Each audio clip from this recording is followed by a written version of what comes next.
Welcome to another edition of the Dental Today podcast. Thank you for stopping by. This is brought to you by LabMediatv. My name is Hezekiah Morales, and here we go. Remember to follow us on social media at LabMediatv.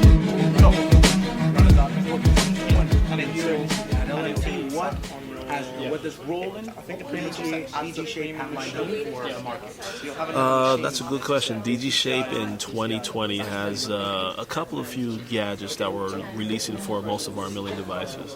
The first thing you'll see is we have a 6-pin clamp.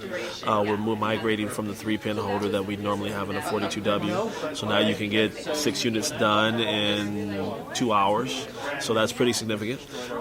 The other thing we have that will be released soon for 2020 for the 42W is titanium abutment milling. So we never had this on any of our devices in the future. And basically it allows you to put 1 unit at a time right now because we have a new milling technology. So we place 1 unit in and you mill it out. It takes roughly an hour. That might be a little bit too long for some and just right for others. But you can mill titanium abutments and make custom abutments basically from Metadinka, Geomedi, and NT. So these are the versions or the interfaces we're working on today. And we also have potentially some coming in the future, but we're going to start there. Now, another thing we're looking at, especially for the people that are here at LMT, is we have a touchscreen tablet where we're going to migrate vPanel potentially to. So vPanel is that a maintenance platform that we have for our devices. For our latest machines, we've kind of taken the 52D, the DCI, and the 42W and put them all on one vPanel, so you don't have to run multiple vPanels at the same time. So now we have it where everything's on one, and as we go forward, they'll all still be on one, but trying to find a better way for users to interface with it. So instead of them going to a PC, now you can kind of manage everything on the screen itself. So that's another thing that we're doing.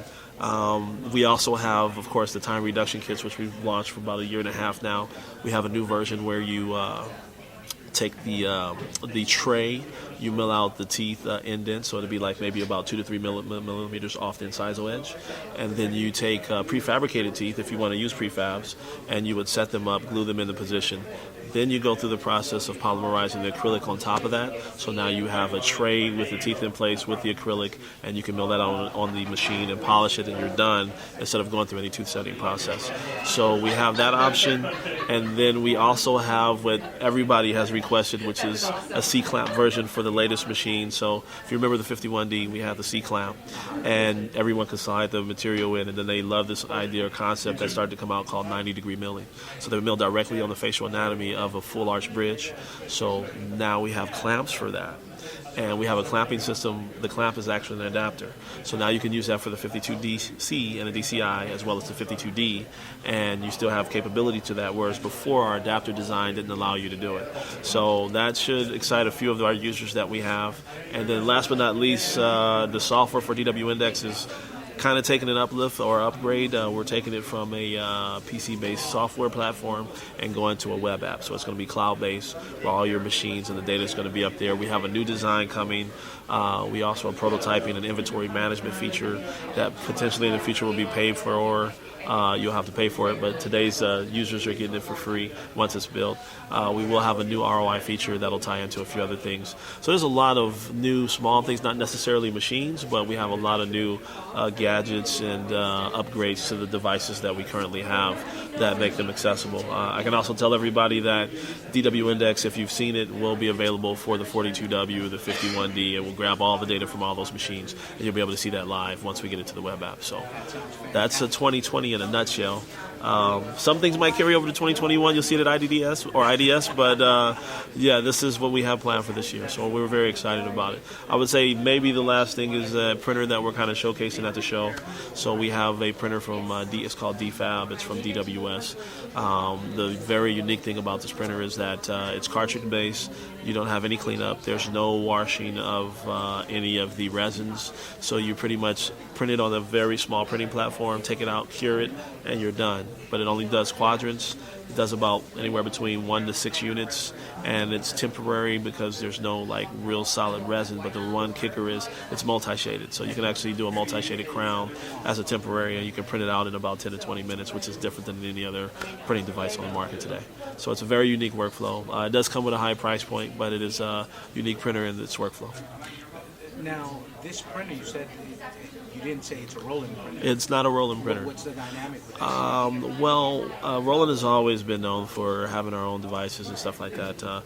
This is more of a kind of a stepping stone in 3D printing we are making this year, trying to come out with a different concept. We noticed that this manufacturer had a unique workflow and system. It didn't make any sense to reinvent the wheel this year.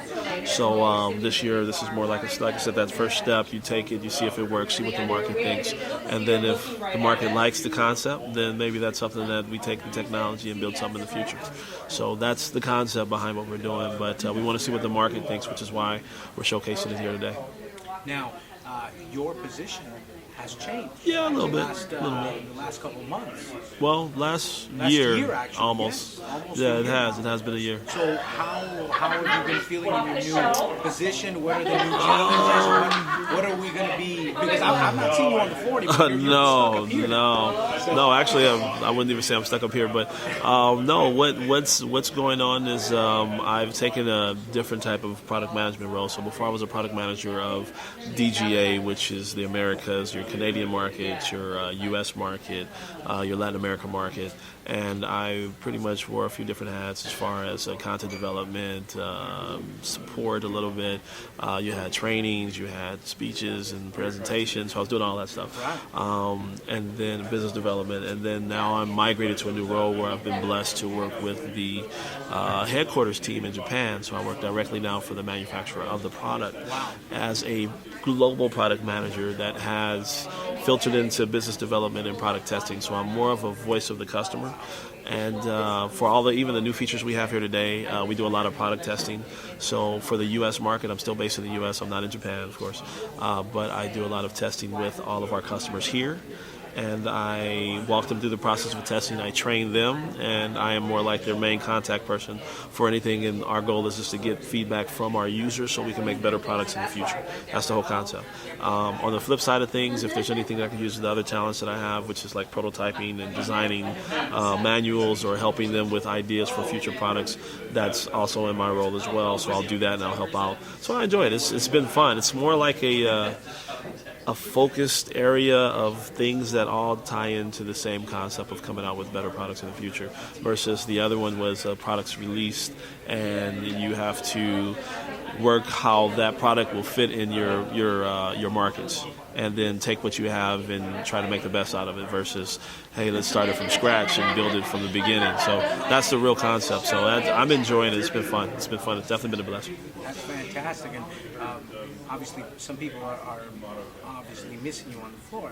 I wrote a message. I asked, where is Dwight? And somebody on Instagram messaged back, and they said, in our heart. So you're definitely missed on the floor. We're glad that you sat with us here. We're glad that you shared with us, and we're looking forward to continuing to see the growth that DGA brings, or DGShape brings DGShape, to yes, the DGShape, market yeah. and the support, so that patients can have the best of both worlds. Yeah. And I mean, we're not agnostic to clinics or labs. I mean, we've been focused on labs for a long period of time.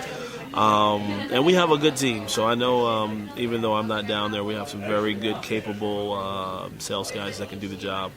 They know the products. We've got Ian on board now. He used to work at Henry Schein, and he's very knowledgeable about the lab space. You've got Fernando coming up from Latin America. He's been great with taking care of the dealers, but now he's on the U.S. side, and he's doing a great job with his reselling channel.